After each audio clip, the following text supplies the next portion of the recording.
Hello everyone and welcome to the OneClass channel. My name is Donna Riel and I'm a recent master's graduate from the Materials Science program from the University of Ontario Institute of Technology, also known as Ontario Tech University. So today we're going to go over some commonly asked questions in chemistry at the high school, college, and university level. So if you needed any help with homework or with tutoring, then check out the links in the description below. So now let's just get started on our questions for today's session. Okay, so question 1 asks to predict the ideal bond angle or angles around each central atom in this molecule. Okay, so let's draw out the molecule and find out which parts are the central atoms. So we have a carbon that has a triple bond to a nitrogen. It's kind of has like a cyanide functionality. And then we have this amine at the end. And our two main central atoms would be the nitrogen, how it's bonded to two hydrogens and a carbon, and then our second central atom would be the carbon in between the two nitrogen. Okay, so first let's look at the amine. And I'll just redraw this.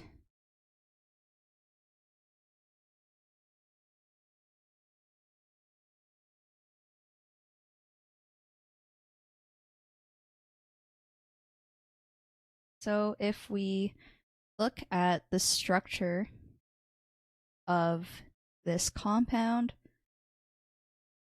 we're mainly interested in how many bonding pairs it has and how many lone pairs it has. So by bonding pairs, it means like a bonding group. So in the case of this nitrogen, it has 3 bonding pairs, the carbon and the 2 hydrogens. So I'm just going to write 3 bonding pairs. And you'll notice it also has 1 lone pair.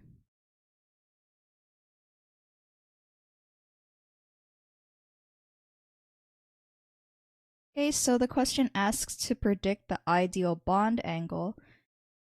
And to do that, I'm going to look up something called the Vesper model, or like this chart, that predicts the type of shape, molecular shape, that this central atom might have.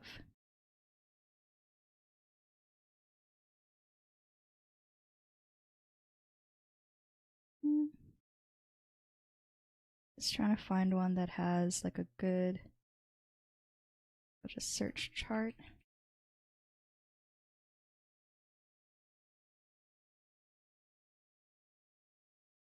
That might be too small.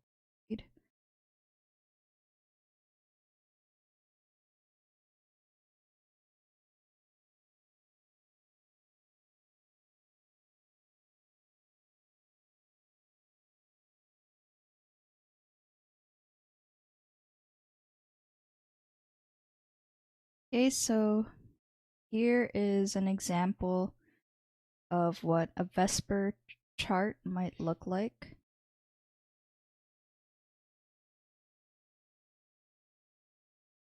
I'm going to find one that has more options though.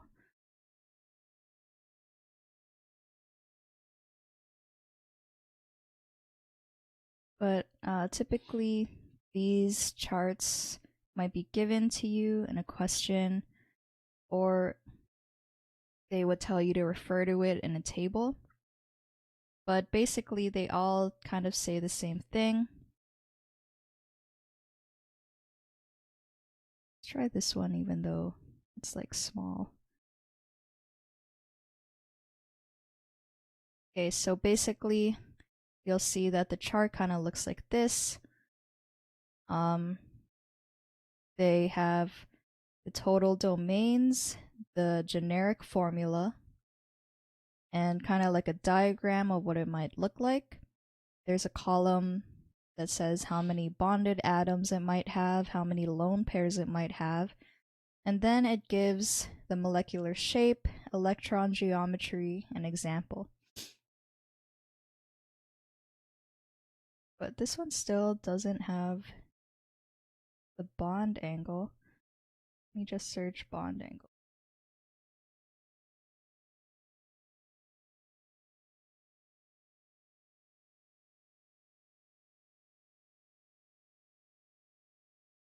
This one might help. Okay, so this is pretty helpful. So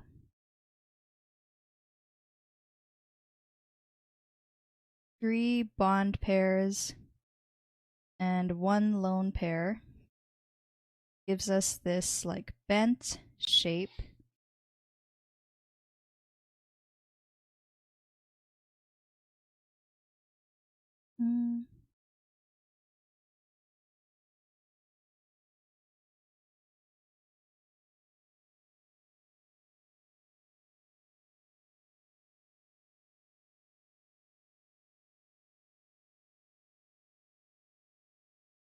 Yeah, so this one's a nice and detailed one.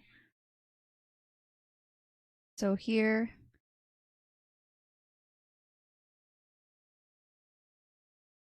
big one. Okay, so three bonded atoms and one lone pair gives us this trigonal pyramid molecular shape. I'm just gonna write that down.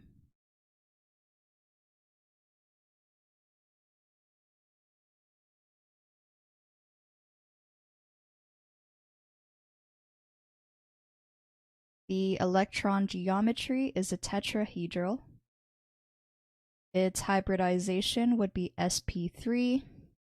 And for bond angles, it is around 109.5 degrees.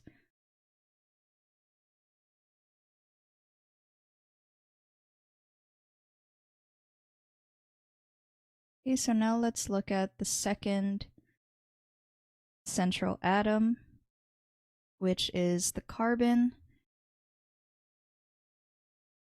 as the triple bonded nitrogen and then a single bonded nitrogen.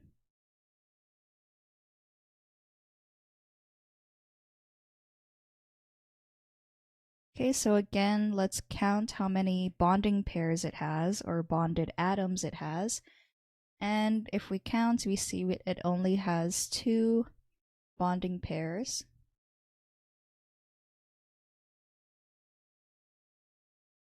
And it also has 0 lone pairs.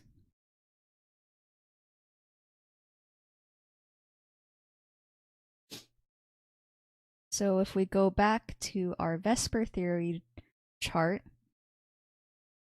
you see here, when the central atom looks like this, it's almost like it's linear. So its molecular shape is linear.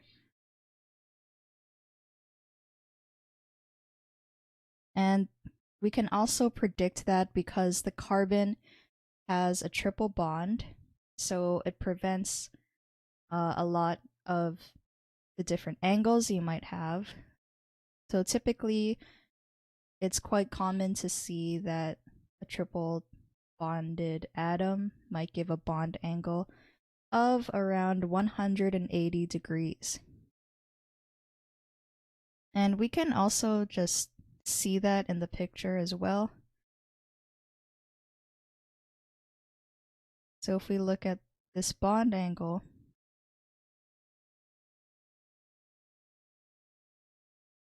it's 180 degrees.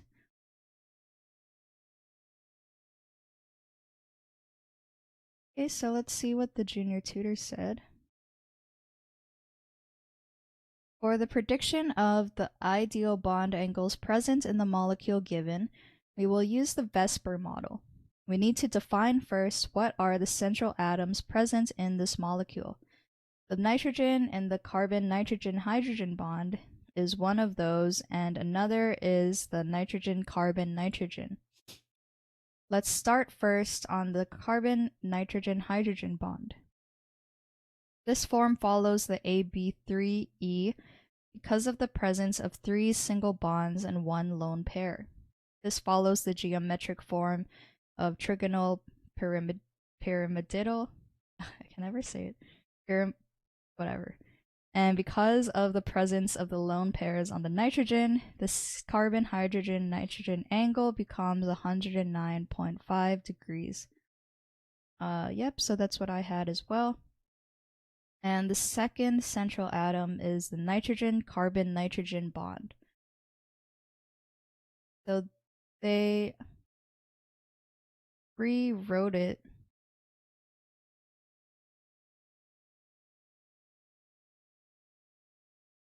So they did it a different way, and they actually just reconfigured it to have 2 double bonds, but it is still doable to find out the bond angle if you just kept it at the same structure. So anyways, I'll still continue to read.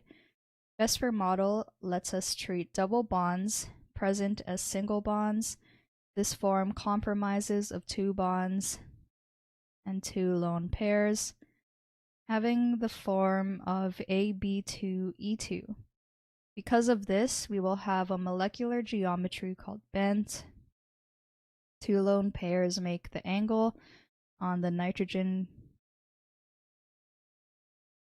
No, the structure is also incorrect because you can see that carbon has 2 double bonds and also lone pairs. So that is more than it needs. So you will rarely see carbon have 4 bonds and also lone pairs. So I'm just going to say the first part is correct. And then I'll take note and write down kind of the mistakes of the second part.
Okay, so I just said that the first part is correct, how it's a trigonal pyramid. 109.5 degrees. And however, the structure for the second part is incorrect. We can keep the intended structure and see that the carbon has 2 bond pairs and 0 lone pairs. This gives us a linear molecular geometry and electron geometry, and a predicted bond angle of 180 degrees.